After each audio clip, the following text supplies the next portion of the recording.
सरवरा शाह करीमा दस्तगीरा अशरफा। अल्हम्दुलिल्लाह नहमदुहु व नस्तईनुहु व नस्तगफिरुहु व नुमिनु बिही व नतवक्कलु अलैहि व नऊज़ु बिल्लाहि मिन शुरूरि अनफुसिना व मिन सय्यिआति अमालिना मन यहदिहिल्लाहु फला मुज़िल्ल लहु व मन युज़लिलहु फला हादिय लहु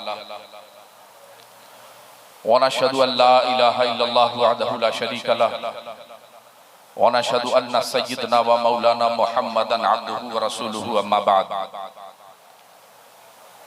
फ़अऊज़ु बिल्लाहि मिनश शैतानिर रजीम बिस्मिल्लाहिर रहमानिर रहीम वलिल्लाहिल इज़्ज़तु वलिरसूलिहि वलिल मुअमिनीन आमन्तु बिल्लाहि सदक़ल्लाहुल अज़ीम। इंतहाई अक़ीदत व एहतराम के साथ गुलामों की हैसियत से अपने आका की बारगाह में बड़े ही अदब व एहतराम के साथ दरूद पाक पढ़ें। अल्लाहुम्मा सल्लि अला सय्यिदना व मौलाना मुहम्मदिन बारिक व सल्लिम तिब्बिल क़ुलूबि व दवाइहा व आफ़ियतिल अब्दानि व शिफ़ाइहा व नूरिल अब्सारि व ज़ियाइहा व आलिहि व सहबिही दाइमन अबदा। हज़रात, मिंबर रसूल पर हुजूर साहिब सज्जादा तशरीफ फरमा है, साथ ही यादगारे असलाफ पैकरे अखलास हज़रत अल्लामा मुफ्ती मोहम्मद अमानुर रफ़ साहब क़िबला दामत बरकातुहुल क़ुद्सिया, हज़रत अल्लामा क़ारी निसार साहब और वो तमाम उलमा, हर शख्स अपने कबीले और अपनी बिरादरी की बात करता है,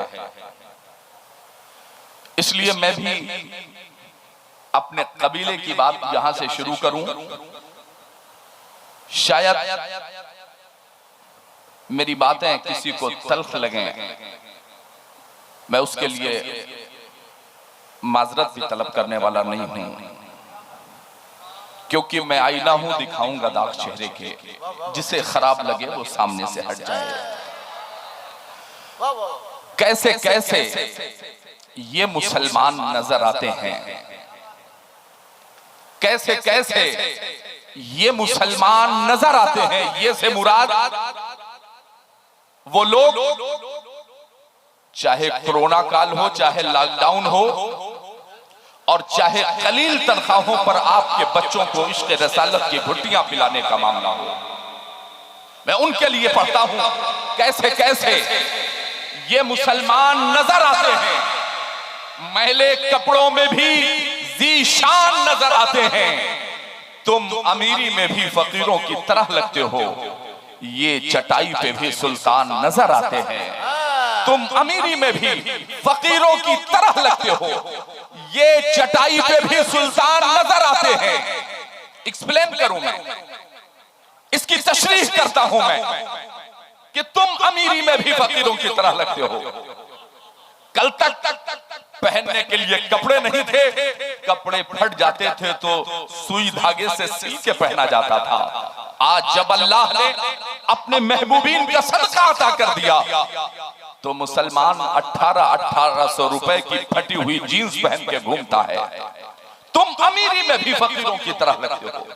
कल तक 2, 4, 5 रुपए में उल्टे सीधे बाल कटा के हम अपने घर को आते थे। आज जब हम अपने पैरों पे खड़े हैं, मुस्तफा करीम रऊफुर रहीम सल्लल्लाहु अलैहि वसल्लम की रहमतल लिल आलमीन का सदका हमें मिल रहा है, तो 300 रुपए देकर के हमारा नौजवान गधों की तरह बाल कटा के बाजारों में फिरता हुआ नजर आता है। तुम अमीरी में भी फकीरों की तरह लगते हो।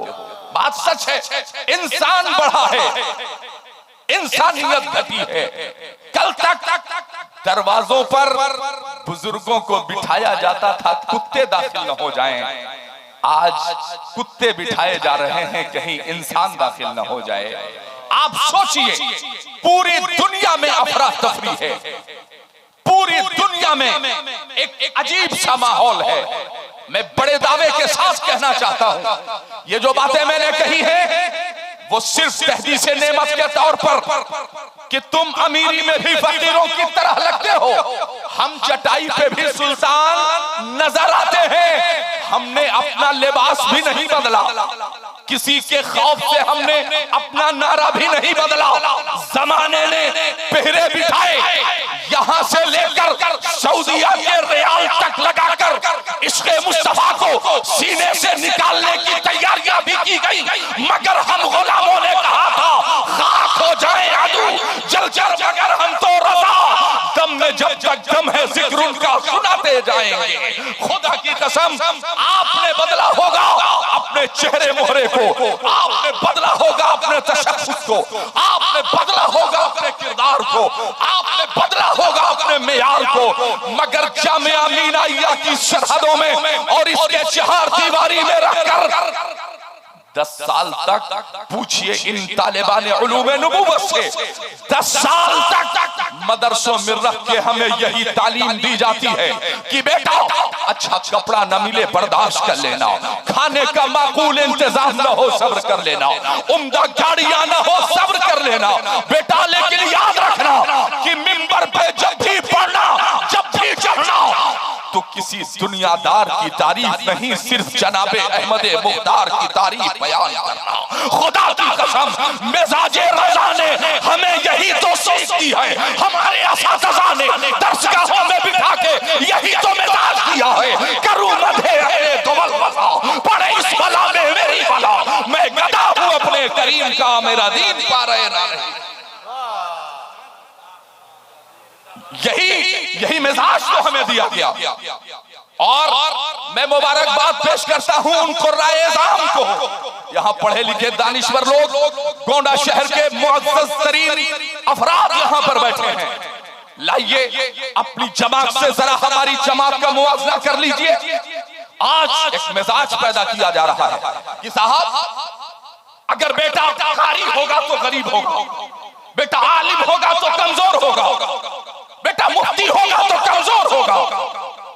मगर यकीन के साथ मैं आपको बताऊं, जिस परिवार से मेरा ताल्लुक है, डुमरियागंज का रहने वाला हूं और आपके इसी शहर में मेरे बड़े वालिद मोहतरम पुलिस विभाग में रहे, आला ओहदे पर फाइज रहे, मगर मेरे छोटे छोटे भाई मुझसे पूछते थे, मेरे भाई लोग मेरे साथ तशरीफ लाए हैं, उनसे पूछिए, उन्होंने पूछा था कि यार हम तो बनेंगे डॉक्टर, सैलरी होगी 65,000, हम बनेंगे इंजीनियर, सैलरी होगी 75,000, हम बनेंगे प्रोफेसर, सैलरी होगी 1 लाख, हम बनेंगे लेक्चरर, सैलरी होगी 1.25 लाख। भाई आपका क्या होगा? 4-5 हजार रुपए में कैसे काम चल पाएगा? यकीन मानिए खुदा की कसम, अभी उनकी तालीम पूरी नहीं हो पाई है और मैं जमीनी नहीं हवाई सफर भी अल्हम्दुलिल्लाह तय कर रहा हूँ। इसलिए कि हमने जब भी कहा है, जब भी बोला है, और हमने उन्हें यह मिजाज दिया था कि याद रखना, आपको लगता है कि आपकी डिग्रियों पर आपके यूनिवर्सिटीज की मोहरें लगी है, दस्तखत है आपके प्रिंसिपल का, आपके पास जो डिग्री है उस पर मोहर लगी है आपके असातिज़े किराम की। खुदा की कसम हमारी डिग्रियों पर किसी और ने मोहर नहीं लगाई है। आप मुस्तफा करीम ने फरमाया खैरुकुम मन तअल्लमल कुरान व अल्लमा, तुम में सबसे बेहतर वो है जो कुरान को सीखे और कुरान को सिखाए। ये मुस्तफा फरमा रहे हैं। हमारी डिग्रियों की जमानत तो मुस्तफा करीम ने ले रखी है, तुम में सबसे बेहतर वो है। तो अब डॉक्टर हो, इंजीनियर हो, प्रोफेसर हो, लेक्चरर हो, ताजिर हो, बिजनेसमैन हो, कोई भी हो, आओ जरा अपनी जमात से हमारी जमात का मुवाजना करके रखो। आज महबूबुल उलमा के उर्से पाक में अरबाज फारूकी आपको दावत फिक्र देना चाहता है। छोड़ो इस मेंटलिटी को। आपको लगता होगा कि अरबाज फारूकी या हजरत अल्लामा मुफ्ती अमानुर रब साहब क़िबला यहां बैठे हुए असातिज़े किराम अइम्मे मसाजिद, आपको लग रहा होगा कि साहब ये कह रहे हैं अपने सारे बेटों को आलिम दीन बना दिया जाए। नहीं, अपने सारे बेटों को आलिम दीन बनाने के लिए नहीं कह रहा, लेकिन आपके बेटों के पास इतना इल्म होना चाहिए, उन्हें पता हो कि नमाज पढ़नी जरूरी है, मगर नमाज जब भी पढ़ी जाएगी तो वफादार मुस्तफा के पीछे पढ़ी जाएगी, ताक़तदार मुस्तफा के पीछे नमाज नहीं पढ़ी जाएगी। पता हो तुम्हारे बेटे को हलाल क्या है, हराम क्या है, पता हो तुम्हारे शहजादों को कि जायज क्या है, नाजायज क्या है। आइए जरा तारीख इस्लाम निगाहों के सामने रखें। हमसे कहा जाता है साहब आपकी डिग्रियां अच्छी की हमारी। मैं तलबाए एजाम को मुबारकबाद पेश करता हूं। एहसास कमतरी का शिकार मत होइए। ये मत सोचिए कि साहब हम मौलवी साहब, मौलाना साहब, मुफ्ती साहब, कारी साहब, हाफिज जी बनेंगे तो होगा क्या।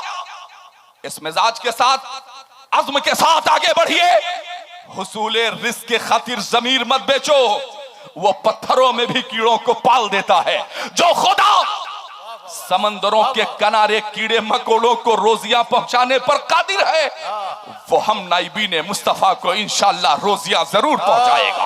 हम गुलामान मुस्तफा को रोजियां जरूर पहुंचाएगा। हजरात, जरा तारीख उठा करके रखिए, निगाहों के सामने रखिए। अपने तलबा की तवज्जो चाहता हूं। हमें यह बताने की कोशिश की जा रही है कि साहब आपके पास तो एक ही तरह का इल्म है। आइए जरा इस इल्म के बारे में मैं बताता हूं। हजरात, उलमाए किराम मिंबर रसूल पर तशरीफ फरमा है।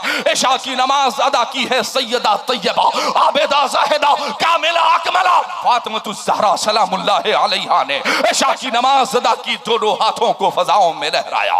ए मेरे महबूब, आज तेरे महबूब की सबसे महबूब बेटी आज अपने लिए जन्नती जोड़े का सवाल न करेगी। आज हसनैन करीमैन नय्यरैन तैयबैन ताहिरैन के लिए जन्नती जोड़ों का सवाल नहीं होगा। आज आसमान से खानों की बात भी नहीं की जाएगी। आज जनाबे जिब्रील अमीन को अपने दरवाजे पर आने के लिए दुआ भी नहीं की जाएगी। ए बारे इलाहा, आज तेरे महबूब की सबसे महबूब बेटी दुआ कर रही है, अब्बा की उम्मत में जितने उलमा हैं, इनकी रोजियों को दुनिया के हर हर गोशे में फैला दे, जहां भी रहे। खुदा की कसम बताइए, क्या मोहम्मद अली फैजी साहब ने, या उसके पहले शौरा ने, उसके पहले खुतबा ने, मेरे बड़े भाई जावेद सिद्दीकी साहब ने, हलीम हाजिर साहब ने, किसी भी आलिम दीन ने ईमानदारी के साथ जरा मुझे बताइएगा, क्या किसी का नाम लेकर इन्होंने तारीफ व तौसीफ बयान की है? आपका जवाब होगा नहीं। ये हमारे घरों की ये खुशकिस्मती है। हमारे चूल्हे जलते हैं तो नबी की नात पढ़ के जलते हैं। हमारे चूल्हे जलते हैं तो अहले बैते मुस्तफा की तारीफ व तौसीफ करके हमारे घरों के चूल्हे जलते हैं। हमने अरेगा नरेगा की मजदूरी के लिए अर्धान प्रधान विधायक विधायक के दरवाजे पर खड़े होकर हमने अपने ज़मीर व ख़मीर का कभी सौदा नहीं किया है। हमारा यह ईमान है,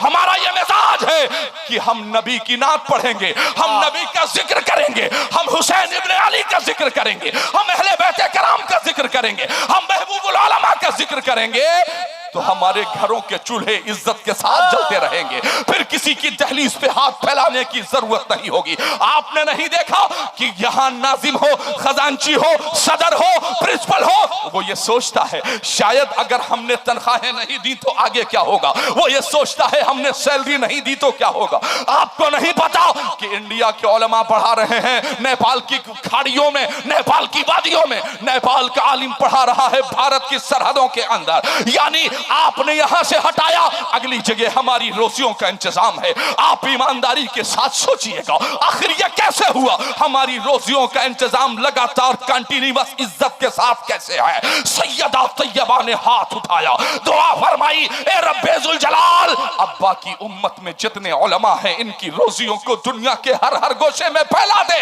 यानी अब हमारी रोजियों का इंतजाम दुनिया के किसी भी मुल्क में रहो, हमारी रोजियों का इंतजाम होता रहेगा।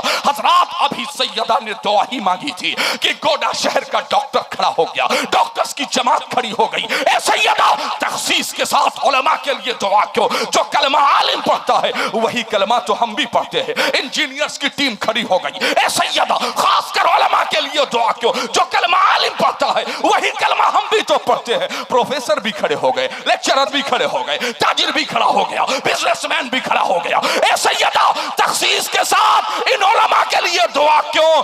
आवाज आती है, सुनो सवाल करने वालों, तखसीस के साथ दुआ इन गरीब उलमा के लिए इसलिए किया है। एक डॉक्टर हिंदुस्तान से अमेरिका का सफर करेगा, अपने जरूरत का सामान, स्टेथोस्कोप है, आला है, मेडिसिन है, जरूरी दवाएं हैं, उसे लेकर के जाएगा। इंजीनियर आर्किटेक्ट जाएगा, अपनी जरूरत का सामान लेके जाएगा। प्रोफेसर जाएगा, उम्दा और ज़ख़ीम यूनिवर्सिटी की किताबों को लेके जाएगा। ताजिर जाएगा, सामान तिजारत लेके जाएगा। मगर जब ये गरीब आलिम जाएगा तो अब्बा की हदीसों को साथ लेके जाएगा। मगर जब ये हाफिज कुरान जाएगा तो कुरान के 30 पारों को सीने में महफूज करके ले जाएगा। याद रखिएगा, तब शौक से फख्र से कहता है अरबाब फारूकी, कैसे कैसे ये मुसलमान नजर आते हैं, मैले कपड़ों में भी ज़ीशान नजर आते हैं, तुम अमीरी में भी फकीरों की तरह लगते हो, हम चटाई पे भी सुल्तान नजर आते हैं। हजरात मैं मुबारकबाद पेश करता हूँ साहिब सज्जादा को, अराकीन जामिया अमीनिया को। खुदा की कसम एक आइडियल बना के आपने दुनिया के दानिश्वरों को यह सबक दे दिया है। लोग कहते थे दारुल उलूम की शनाख्त कुछ और होती है, लोग कहते थे मदारिस इस्लामिया की शनाख्त कुछ और होती है, मगर आपने जामिया अमीनिया को सजा के ये बता दिया कि हमारा जामिया तुम्हारी यूनिवर्सिटी से कम नहीं है, हमारा जामिया तुम्हारे कॉलेज से कम नहीं है। खुदा की कसम मैं अरबी तालीम की बात इसलिए कर रहा हूं क्योंकि अरबी तालीम के साथ साथ अंग्रेजी की तालीम मैंने भी हासिल की है, कॉलेजेस के निजाम को बड़े करीब से हमने भी देखा है, मगर किसी सिलेबस में माँ बाप के हुकूक क्या है मैंने नहीं पढ़े, मगर असातिज़ा के हुकूक क्या है मैंने कभी नहीं पढ़ा, मगर छोटे का हक बड़े पर, बड़े का हक छोटे पर क्या है किसी सिलेबस में हमने नहीं पढ़ा। मगर हाँ, अरबाब फारूकी की इस बात से दानिश्वराने कौम आप ये समझने की कोशिश न कीजिएगा कि हमने आपके बच्चों को सिर्फ इल्म दीन की बात की है, नहीं, हमने आपके बच्चों को, अभी हमने डिग्री कॉलेज बीनाइया का देखा है, अभी हमने दारुल की चमकती इमारतों को देखा है। मुबारकबाद पेश करता हूं, अल्लाह तुरबते हुजूर महबूबुल आलमा पर करोड़ों रहमतों नूर की बारिशें अता फरमाए, जिन्होंने इतना बड़ा सरमाया देके दुनिया वालों को ये मिजाज दे दिया है कि सुनो, अगर दौलत खर्च ही करनी है तो अपने लिए नहीं, मुस्तफा के दीन के लिए खर्च करो, मुस्तफा के दीन की नशो इशाअत के लिए खर्च करो। आज का ये मुसलमान जो मेरी निगाहों के सामने बैठा हुआ मुसलमान है, मैं तालिबान उलूम नबूवत की बात नहीं करता, मैं आम मुसलमानों की बात कर रहा हूं। जो मुसलमान नारा लगाता है तो कहता है गुलामी रसूल में मौत भी कबूल है, ईमानदारी से बताना मीनाइया के सहन में बैठकर उससे महबूबुल आलमा में आने वालों, अगर गुलामी रसूल में मौत भी कबूल है, अगर दारुल रसन कबूल है, अगर तुम्हें फांसी का फंदा कबूल है, अगर तुम्हें अज़ियतें दी जाए तुम्हें कबूल है, अगर गुलामी रसूल में मौत भी कबूल है, तो क्या 5 वक्त की नमाज कबूल नहीं हो सकती? क्या सुबह में एक पारा कुरान का, एक रुकू कुरान का कबूल नहीं हो सकता? अगर गुलामी रसूल में मौत भी कबूल है तो क्या मुस्तफा करीम के किरदार को जमाने के सामने पेश नहीं किया जा सकता? कौन है मुसलमान जो गोडा के होटलों पर बैठता है तो आधी चाय के लिए खुदा की कसम खा लेता है? वो मुसलमान, उस मुसलमान की बात कर रहा हूं जिस मुसलमान को बेवफाई करते हुए आपके शहर का गैर मुस्लिम देखता है तो समझता है शायद इसी का नाम है इस्लाम। जब तुम्हारे किरदार और गुफ्तार को देखता है वो समझता है शायद इसी का नाम है इस्लाम। जब तुम झूठ बोलते हो, अमानतों में खयानत करते हो, जब तुम 10-10 हजार रुपए देकर अपने भाई को सलाखों के पीछे भेजने के लिए तैयार हो जाते हो, तुम्हारा पड़ोसी, तुम्हारा बिरादराने वतन ये सोचते हैं कि शायद इसी का नाम है मुसलमान। मगर शायद मुसलमानों ने पैगंबर इस्लाम की तारीख को जमाने के सामने भुला दिया।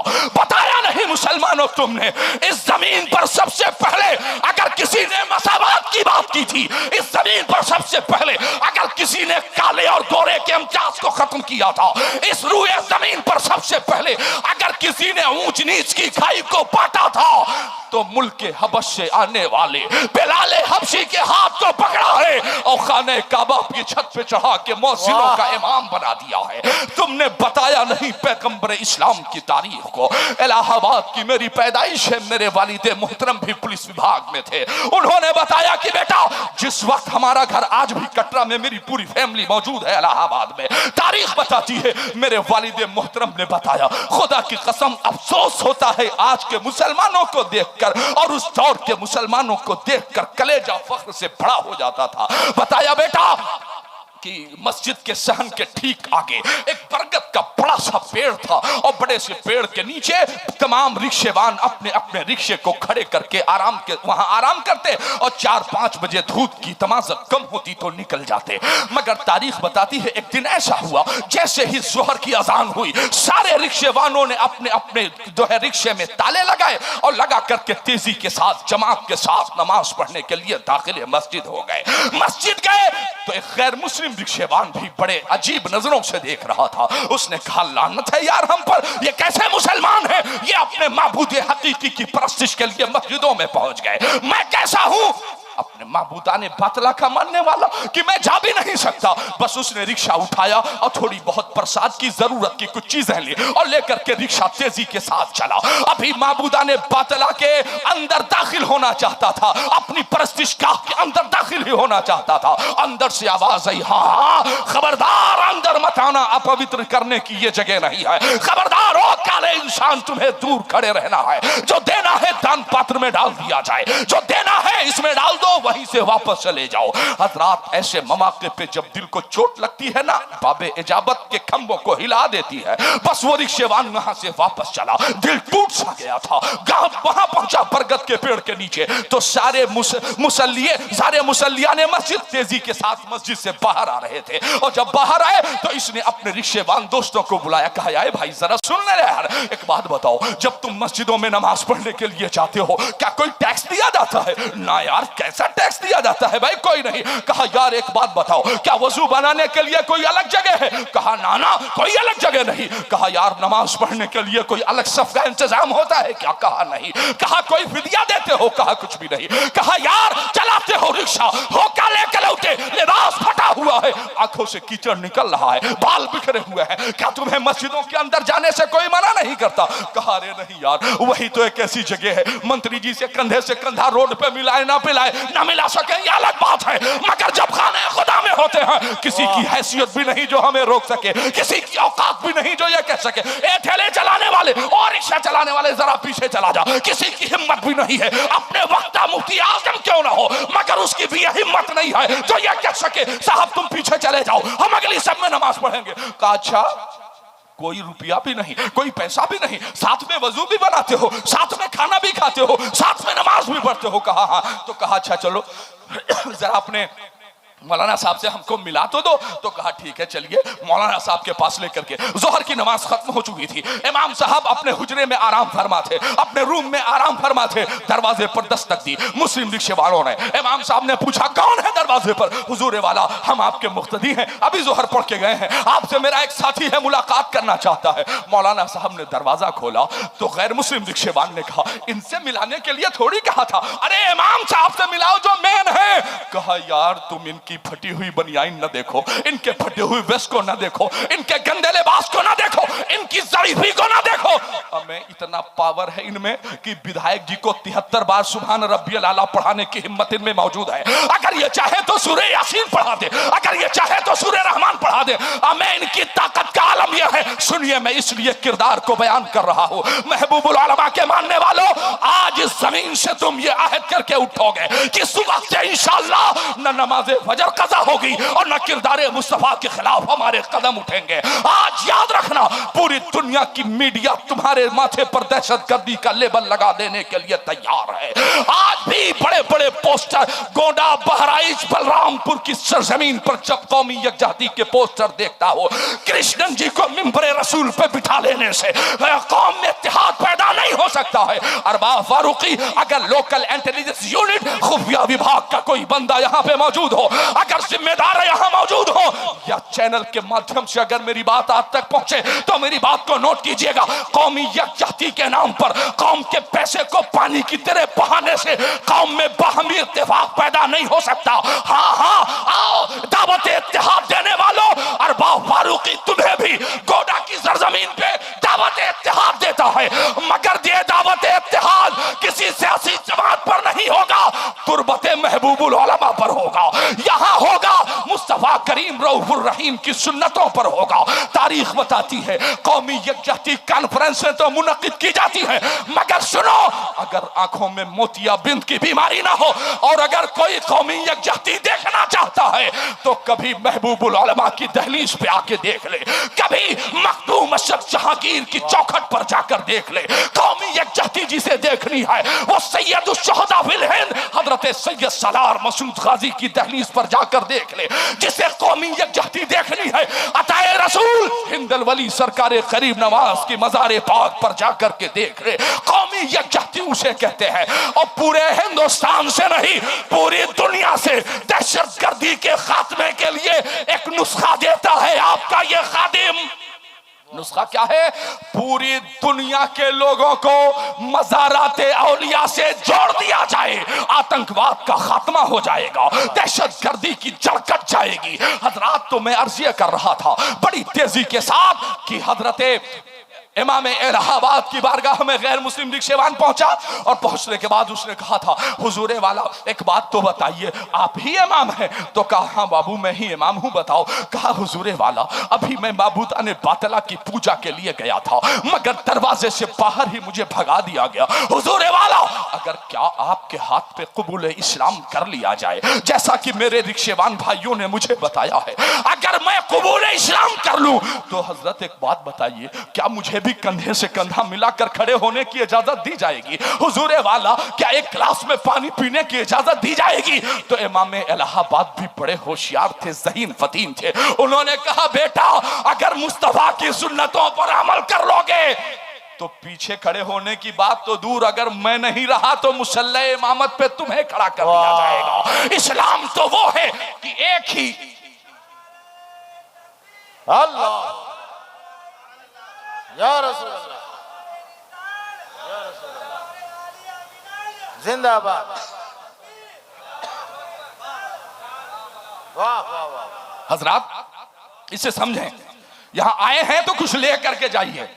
जो हमारे उलमा ने जिन बातों को आपको बताया है उसे आप लेकर के, दुनिया आपके सीनों से बड़ी आसानी के साथ इश्क़ रिसालत का चिराग गुल कर देना चाहती। वही तो एक है ताकत, जिस ताकत के आगे अमेरिका के बम और बारूद बेकार हो गए। वो ताकत, जिस ताकत ने मुल्क फारस से आने वाले सलमान फारसी को पूरी दुनिया में मशहूर करा दिया, ये इसके रिसालत का जज्बा। और हमारा चेहरा मोहरा अगर दिन में चौराहे पर मेरा भाई मिल जाए तो सोचना पड़ेगा आदाब करूं, हाथ उठा के निकल जाऊं या इशारा करके निकल जाऊं, इसलिए कि मजहबी तशख़्ख़ुस बदल दिया है आपने। और तारीख बताती है, इमाम इलाहाबाद ने कहा था बेटा जल्दी आओ, देर न करो, तो उसने अपने हाथ में हाथ दिया और देने के बाद पढ़ाया अशहदु अल्ला इलाहा इल्लल्लाह व अशहदु अन्ना मुहम्मदन अब्दुहु व रसूलुहु, कलमा पढ़ा लिया। अब जरा गौर कीजिएगा, इमाम इलाहाबाद की जिम्मेदारियां भी खत्म नहीं हुई है, बल्कि इमाम इलाहाबाद ने पूछा था कलमा पढ़ने के बाद, ए मेरे भाई एक बात तो बता दे, मेरे शहजादे एक बात तो बता दे। कहा हुजूर वाला क्या? कहा तेरा बाप है? कहा इंतकाल कर गया। तेरी माँ है? हाँ हुजूर मेरी 85 साल बूढ़ी ज़ईफा माँ है। अच्छा एक बात बताओ तेरी बीवी है? नहीं हुजूर गुर्बत की बुनियाद पर मैंने शादी नहीं की, बच्चे होने के सवाल नहीं उठते, बस एक अदद मेरी ज़ईफा माँ है, उसके अलावा कोई नहीं। तो बस इतना सुना इमाम इलाहाबाद ने, जिम्मेदारियां खत्म ना हो गई। इमाम इलाहाबाद ने कहा था बेटा कब जाते हो माँ की खिदमत करने के लिए? तो कहा हुजूर कभी एक हफ्ते में, कभी 15 दिन में जाता हूँ, जरूरत के सारे खाने पीने के सामान माँ के सिरहाने रखता हूँ, वापस चला आता हूँ, फिर हफ्ते 10 दिन के बाद जाता हूँ, फिर सामान लेके जाता हूँ। तो इमाम इलाहाबाद ने कहा था बेटा याद रखना, अब तेरी माँ को बिस्किट की जरूरत नहीं है, अब तेरे माँ को काजू बादाम की जरूरत नहीं है। कदम कदम पे वो रुसवा जरूर होता है जो अपनी माँ की दुआओं से दूर होता है। गरीब बच्चा तुम्हारी नजर में कुछ भी नहीं मगर किसी की निगाहों का नूर होता है। ए मेरे शहजादे अब तो तेरी माँ को सिर्फ तेरा लम्स चाहिए, बस तेरा दीदार चाहिए, बस तेरी कुर्बत चाहिए। घर चला जा, आज के बाद हफ्ते 10 दिन का इंतजार न करना। कहा फिर? कहा हुजूरे वाला ठीक है, अब हर रोज जाया करूंगा, 10 रुपए कम कमाना मगर माँ की खिदमत के लिए चले जाना, ये पैगाम लेके जाना यहां से उस शाकाने मुस्तफा। आपको यह पैगाम देना चाहता हूं, अगर आप अपने वालिदैन से नाराज हैं तो उन्हें मना लीजिए, अगर वो दुनिया में नहीं है तो उनके लिए खूब दुआएं मग़फ़िरत कीजिए, उनके लिए ज्यादा से ज्यादा ईसाल सवाब कीजिए। हजरात तारीख बताती है तो बस रिक्शेवान, हम मुसलमान हैं ना, इसलिए जोहर असर इधर उधर, मगरिब में था नहीं, इशा में सो गया, फजर में उठा नहीं, 5 नमाजें बोल है मगर गुलामी मुस्तफा में मौत भी कबूल है, गुलामी रसूल में मौत भी कबूल है। नारी नमाजें गोल मगर मौत भी कबूल है। बस रोजाना रिक्शा लेके चलाओ, 1 दिन 2 दिन 3 दिन 4 दिन, बस माँ हैरत सदा निगाहों से पूछती है ए मेरे शहजादे एक बात तो बता दे। हफ्ते 10 दिन तेरा इंतजार करते करते आंखें पथरा जाती थी, मगर ए बेटे हर रोज आ रहा है, तू खैरियत तो है? तो उसने कहा हाँ माँ, अब ज्यादा दिन तक बात छुपाई नहीं जा सकती, इसलिए कि बात दरअसल ये है कि कल तक मानता था, अब मुस्तफा करीम के मजहब को कबूल कर लिया है मैंने, अब मैंने मजहब इस्लाम कबूल कर लिया है। कहा फिर क्या हुआ, अपने अजदाद के धर्म को नष्ट कर दिया? का नहीं बात दरअसल ये है, इमाम इलाहाबाद ने मुझसे कहा है कि इस गुर्बत ज़्यादा वक्त में अपनी माँ की हर रोज खिदमत करना तुम्हारे लिए लाजमी है। कहा फिर? कहा माँ, इमाम साहब ने कहा है कि रोजाना माँ की खिदमत के लिए चले जाया करो। अब तेरी माँ को खाने पीने से ज्यादा तेरी कुर्बत की जरूरत है बेटा, तेरी मौजूदगी ज्यादा जरूरी है। इतना सुनना था। उस रिक्शेवान का बयान है कि 2-3 बजे का वक्त था, रात की तारीकी में असाए पीरी को मेरी बूढ़ी माँ ने उठाया और उठाने के बाद मेरी कलाई पे हाथ रखा और हाथ रखने के बाद कहा बेटा उठ चल, माँ कोई हाजत है तुझे, माँ कोई जरूरत है तुझे? नहीं बेटा, अज़ाने फजर से पहले मुझे इमाम इलाहाबाद तक पहुंचा दे, मैं उसके चेहरे को देखना चाहती हूँ। जब 1400 साल बाद वाला इमाम इलाहाबाद इतना अच्छा है तो 1400 साल पहले वाला इमामुल अंबिया कितना अच्छा रहा होगा, जिस पैगंबर का कानून 1400 साल के बाद बूढ़ी माँ को बेटे से मिला रहा हो, अपने बूढ़े वालिदैन के हुकूक दिला रहा हो। ए मेरे शहजादे, अज़ाने फज्र से पहले इमाम इलाहाबाद तक पहुंचा के मुझे भी दायरे इस्लाम में दाखिल करा दे। हजरात ईमानदारी के साथ बताइएगा, क्या कोई किरदार, गोंडा के रहने वालों, अतराफ से आने वालों, मुझे ईमानदारी से बताना, क्या आपके किरदार और आपके तरीक़ेकार को देखकर कभी किसी ने दायरे इस्लाम में दाखिल होने का इजहार भी किया है? क्या किसी ने जुस्तजू भी बताई है? क्या किसी ने कभी कहा भी है? आपका जवाब होगा नहीं हजरत, हमें तो अपने से फुर्सत नहीं है, तो हम दूसरे की तरफ नजर उठा के कहां देख सकते हैं। मगर याद रखिएगा, अगर इस जमीन पर इज्जत कमानी है तो हम तो करोड़ों की तादाद में इसी जमीन पर होने के बावजूद भी साहिब इज्जत न हो पाए, मगर कुरान कह रहा है वलिल्लाहिल इज्जतु, इज्जत अल्लाह के लिए है, वली रसूलिही, इज्जत रसूल के लिए है, वलिल मोमिनीन, इज्जत मोमिनीन के लिए है। मोमिनीन की सब में कौन है? महबूबुल उलमा है, इनके वालिदे मोहतरम है। कौन है? ख्वाजा मोइनुद्दीन चिश्ती है, मखदूम अशरफ जहांगीर है, सालार मसूद गाजी है, दाता अली जवेरी है, साबिर पाक है, वारिसे पाक है। ये हजरात हैं जो मोमिनीन की सिफात से मुत्तसिफ हैं और जमाना इन्हें इज्जत दे रहा है। साल हा साल गुजर गए मगर कोई इनका नाम भूलने के लिए भी तैयार नहीं है। इसलिए एक आखिरी बात मैं आपसे गुजारिश करना चाहता हूं कि जामिया मीनाइया हो या डिग्री कॉलेज की तालीम हो, जरा आप नजरें उठा करके देखिए। मैंने कहा था कि हमारे उलमा की बातों से ये समझने की कोशिश ना करें कि हम साहब खाली दारुल उलूम में पैक करना चाहते हैं, नहीं, तारीख बद्र जरा निगाहों के सामने रखें। अल्लाह के हबीब दोनों आलम के तबीब रूही फिदा हो सल्लल्लाहु अलैहि वसल्लम ने पूछा था, ए अबू बकर करीब आ जाओ, उमर तुम भी आ जाओ, या रसूल अल्लाह क्या हुक्म है? ए अबू बकर, ये वही लोग हैं जिन्होंने सहने काबा में हमारे गर्दनों में चादरें डाल के खींची थी, क्या सुलूक किया जाए? ये वही लोग हैं जिन्होंने बिलाल हबशी के सीने पे पत्थर तोड़े थे, आज क्या सुलूक किया जाए इनके साथ? ये वही लोग हैं जिन्होंने शेबे अबी तालिब में 3 साल तक कैदो बंद की जिंदगी गुजारने पर मजबूर किया है, क्या सुलूक किया जाए इनके साथ? यही वो लोग हैं जिन्होंने हालत सजदा में पुश्ते अनवर पर ऊंट की ओझड़ियां भी डाली हैं, रास्ते में कांटे भी बिछाए हैं, क्या सुलूक किया जाए इनके साथ? सदाकत के ताजदार ने कहा था, ए हबीबे खुदा, इनसे फिदिया लेकर इन्हें रिहा कर दिया जाए, जानिबे मक्का एक अच्छा पैगाम जाएगा। जनाबे उमर की बारी आई, सख्त तबीयत के मालिक थे, अर्ज करते हैं मामू मुसलमान है, भांजा काफिर है, मामू अपने भांजे की गर्दन को मारेगा, चचा मुसलमान है, भतीजा काफिर है, चचा अपने भतीजे के जो जितना करीबी रिश्तेदार है वो अपने करीबी रिश्तेदार के गर्दन को मारेगा। मगर रहमतल लिल आलमीन इरशाद फरमाते हैं, ए अबू बकर, आज तुम्हारी राय को फौकियत दी जाती है। हजरात अल्लाह के हबीब इरशाद फरमाते हैं, लाओ अब लाइन लगा करके एक एक असीरा ने बद्र को लाया जाए, फिदिया दे, रिहाई हासिल करते रहे, आते रहे, जिनके पास जो था फिदिया दिया, रिहाई हासिल की, फिदिया दिया, रिहाई हासिल की। ऐसे भी चंद अशखास आए जो हर चमत्कार को नमस्कार करना जिनके खमीर में शामिल था, जो उन्होंने चांद को देखा माबूद तस्लीम कर लिया, उन्होंने सूरज को देखा माबूद तस्लीम कर लिया, तनावर दरख्तों को देखा माबूद तस्लीम कर लिया। तो आज तो ताकत पैगंबर इस्लाम के हाथ में थी, नतमस्तक हो गए, झुक गए, घुटने ठोक दिए, अपनी दीनार सही का इतराफ कर लिया और कहा ए मुसलमानों के पैगंबर, एक फूटी कौड़ी भी हमारे पास नहीं है, हम क्या दे करके रिहाई हासिल करेंगे। अल्लाह के हबीब फरमाते हैं इन्हें साइड में खड़ा कर दिया जाए, इन्हें अलग ले जाकर के खड़ा कर दिया जाए। उन्हें अलग खड़ा किया और जितने लोग फिदिया देके रिहाई हासिल करने वाले थे रिहा कर दिया। अब बचे थे वो लोग जिनके पास 1 रुपया भी नहीं था रिहाई हासिल करने के लिए। सुनो, हमारे मिजाज, हमारे कहने का मतलब ये नहीं है कि अपने हर बेटे को आलिम दीन बना दो, हर बेटे को मुफ्ती बना दो, हर बेटे को कारी बना दो, मगर पैगंबर इस्लाम के मिजाज को निगाहों के सामने रखें। अल्लाह के हबीब फरमाते हैं ए असीराने बद्र घबराना मत, आज मैं तुम्हारे लिए बेहतरीन सजा का इंतखाब कर दे रहा हूं। हजरात कदम टगमगा रहे थे, बड़े बड़े तुर्रम खा बनने वाले कुफाराने मक्का आज पैरों तले जमीन खिसक रही थी। आज ताकत आमिना के लाल के हाथ में थी।